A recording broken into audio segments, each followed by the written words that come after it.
ముందుగా నా పేరు మేఘన. నేను మాజీ మంత్రి జోగి రమేష్ గారి కోడల్ని. 1.5 year బ్యాక్ అంటే May 28, 2025 రోజున జోగి రాజీవ్తో నాకు వివాహం జరిగింది. ఇప్పుడు అందరు తండ్రులు ఎట్లా అయితే తన అమ్మాయి తన కూతురు హ్యాపీగా ఉండాలి అని చెప్పి ఎట్లయితే పెళ్లి చేశారో, మా డాడీ కూడా నేను హ్యాపీగా ఉండాలి అని చెప్పి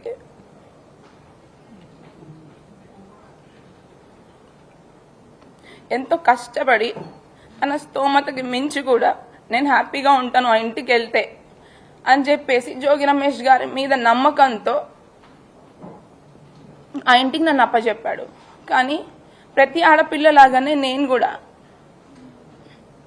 ఎన్నో ఆశలతో హ్యాపీగా ఉంటాను, ఒక కొత్త జీవితం ప్రారంభిస్తున్నాను అని చెప్పేసి ఎన్నో ఆశలతో నేను కూడా అడుగుపెట్టాను.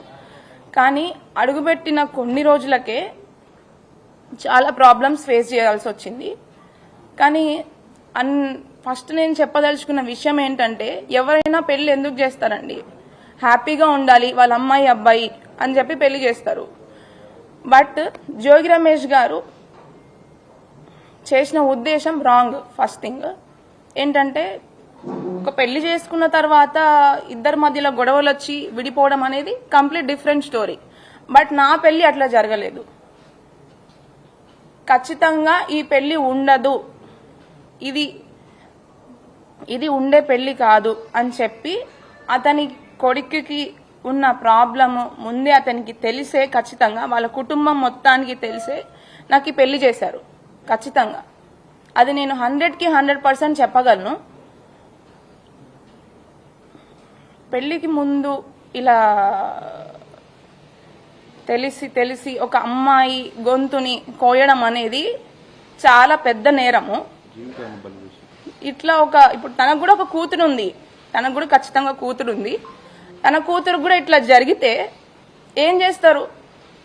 ఇప్పుడు ప్రజలందరికీ సహాయం చేసే ఒక వ్యక్తి, పబ్లిక్ పర్సన్, అతను పబ్లిక్ నాయకుడు. మరి తన ఇంట్లో ఆడపిల్లకి అన్యాయం చేశాడు తనే. మరి ఏం చేద్దాం అనుకున్నాడు ఆయన? ఏ ఉద్దేశంతో పెళ్లి చేశాడు? అండ్ నిన్న జోగి రమేష్ గారు జరిగిన ప్రెస్ మీట్ లో ఒక విషయం చెప్పాడనమాట. మా ఇద్దరి మధ్యలో మనస్పర్ధలు, గొడవలు రావడం వల్ల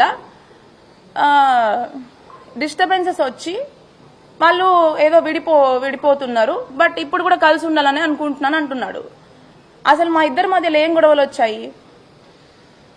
అసలు ప్రాబ్లం ఏంటి? నేను చేసిన తప్పేంటి? అసలు విషయాలని పక్కన పెట్టి పక్కదారి పట్టించడానికి ప్రయత్నించాడనమాట. అది క్లియర్ గా మీ అందరికీ అర్థమవుతుంది ఖచ్చితంగా. ఇప్పుడు అసలు నిన్న మాట్లాడిన దాంట్లో నాకు అది చాలా అసలు నేను ఇవాళ వచ్చి మీ అందరి ముందుకు నేను మాట్లాడాలి, మీడియాలోకి రావాలి అని ఏ ఆడపిల్ల అనుకోదు. బట్ నేను రావాల్సి వచ్చింది. ఎందుకంటే నిన్న జోగి రమేష్ గారు చేసిన కొన్ని వ్యాఖ్యల వల్ల నాకు చాలా బాధ కలిగింది. ఎందుకంటే అతను చేసిన అన్యాయము, వాళ్ళ ఇంట్లో నేను ఎదుర్కొన్న సమస్యలను పక్కన పెట్టి ఆయన సింపతికి ఏం చేద్దాం అనుకున్నారా, లేకపోతే ఇది రాజకీయ కోణంలోకి తీసుకొని వెళ్దాం అనుకుంటున్నారా అనేది నాకు అర్థం కావట్లేదు. బట్ ఉన్న వాస్తవాలేంటో, ఉన్న విషయాలేంటో మీ అందరికీ నేను ముందుగానే FIR లో క్లియర్ గా పొందుపరిచాను. అవి 100కి 100% వాస్తవాలు. అండ్ దానికి సంబంధించిన ఎవిడెన్స్లు కూడా నేను ప్రతి ఒక్కటి కోర్టు వారికి ప్లస్ పోలీస్ స్టేషన్లో నేను సమర్పించాను. తొందరలోనే ఆ విషయాలకు సంబంధించిన నిజాలు కూడా మీకు తెలుస్తాయి, బయటపడతాయి. బట్ ఏ కాన్ఫిడెన్స్తో నేను ఇచ్చానంటే, ఎప్పటికైనా న్యాయము ధర్మము అనేది కొంచెం లేట్ అయినా కూడా ఖచ్చితంగా గెలుస్తుంది అని గట్టి నాకు నమ్మకం ఉంది. అదే నమ్మకంతో నేను ముందుకెళ్ళాను. నేను ఇంకా కూడా ఎదుర్కొని ఖచ్చితంగా జయించిన తర్వాతనే నేను ఈ పోరాటాన్ని, ఈ న్యాయ పోరాటాన్ని ఆపుతాను, నాకు న్యాయం జరిగేంత వరకు. అయితే ఎవరైనా ఏం చేస్తారండి, నార్మల్గా పెళ్ళయి ఎన్నో ఆశలతో అడుగుపెట్టాను. ఫస్ట్ తగిలిన షాక్ ఏంటి అంటే అబ్బాయికి, రాజీవ్కి అసలు ఉన్న ప్రాబ్లం ఏంటి, మాకైన గొడవలు ఏంటి, ఆ విషయాలన్నిటినీ కూడా వాళ్ళకి తెలుసు. అయినా కూడా నేను వాళ్ళ ముందుగా మా మమ్మీ డాడీ కంటే ముందుగా వాళ్ళే మా మమ్మీ డాడీ అనుకొని, వాళ్ళే నా తల్లి తండ్రి అనుకొని వాళ్ళకే చెప్పుకున్నాను నా కష్టాలన్నీ కూడా. ఇట్లా జరుగుతుంది, ఇలా జరుగుతుంది, ఇట్లా నాతో సరిగ్గా ఉండట్లేదు అని చెప్పి. కానీ మమ్మల్ని ఇద్దరిని పక్క పక్కన కూర్చోబెట్టి ప్రాబ్లం ఏంటి అని అడగాల్సింది పోయి మా అత్తగారు శకుంతల నాకు అదేంటి అదనపు కట్నం కోసము నన్ను అన్ని విధాలుగా ఇబ్బంది పెట్టారు, వాళ్ళ ఫ్యామిలీ అంతా కూడా. మీరు ఖచ్చితంగా అది మొన్న బయటికి వచ్చిన ఆడియోలు వీడియోల ద్వారా చూసే ఉంటారు నన్ను ఏ రకంగా ఇబ్బంది పెట్టారని. అయితే అవి కొన్ని మాత్రమే. ఇంకా కూడా నేను చేసిన ఒక్క విషయం ఏంటంటే, నాకు జరిగిన అన్యాయము, నేను ఎదుర్కొన్న ఇబ్బందులు ఖచ్చితంగా అతను పొలిటికల్ బ్యాక్గ్రౌండ్ అండి, మాది అసలు పొలిటికల్ బ్యాక్గ్రౌండ్ కాదు, మాది కంప్లీట్ గా బిజినెస్ బ్యాక్గ్రౌండ్.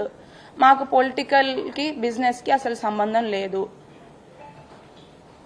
సో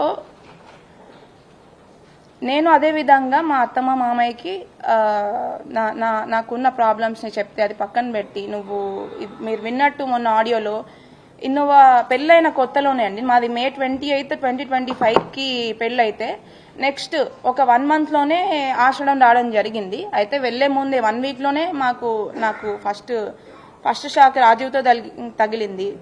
దాని తర్వాత ఇప్పుడు అది వెళ్ళి వాళ్ళకి చెప్పితే అదనపు కట్నము డబ్బులు తీసుకొని వస్తే నువ్వు హ్యాపీగా ఉంటావు, అతనికి ఇంకా మీరు విన్నట్టు నువ్వు అదే అతనికి ఫీలింగ్స్ వస్తాయి అనేలాంటి బాధాకరమైన విషయాలు మాట్లాడింది. ఒక ఆడదానిగా ఒక తల్లి స్థానంలో ఉండి అర్థం చేసుకుంటదేమో, తనకు కూడా ఒక ఆడపిల్ల ఉంది కదా అని అనుకున్నాను. బట్ అది కంప్లీట్ గా ఆపోజిట్ అని చెప్పేసి నాకు పూర్తిగా అర్థమైపోయింది. అదే కాకుండా నాకు తగిలిన ఇంకొక షాక్ ఏంటంటే, నాకు పెళ్లికి ముందు వీళ్ళు హిందూస్ అని చెప్పేసి పెళ్లి చేశారు. కానీ పెళ్ళైన వెంటనే నాకు తెలిసిన విషయం ఏంటంటే వీళ్ళు క్రిస్టియన్స్. వాళ్ళు లోపల ఎట్లాంటి హిందువులకి సంబంధించిన పూజలు కానీ హిందూ కార్యక్రమాలు కానీ, అంటే బయట పబ్లిక్ లో మరి ఏం చేస్తున్నారు, ఏం పూజలు చేస్తున్నారు, ఎక్కడికి వెళ్తున్నారు అనేది నాకు సంబంధం లేదు.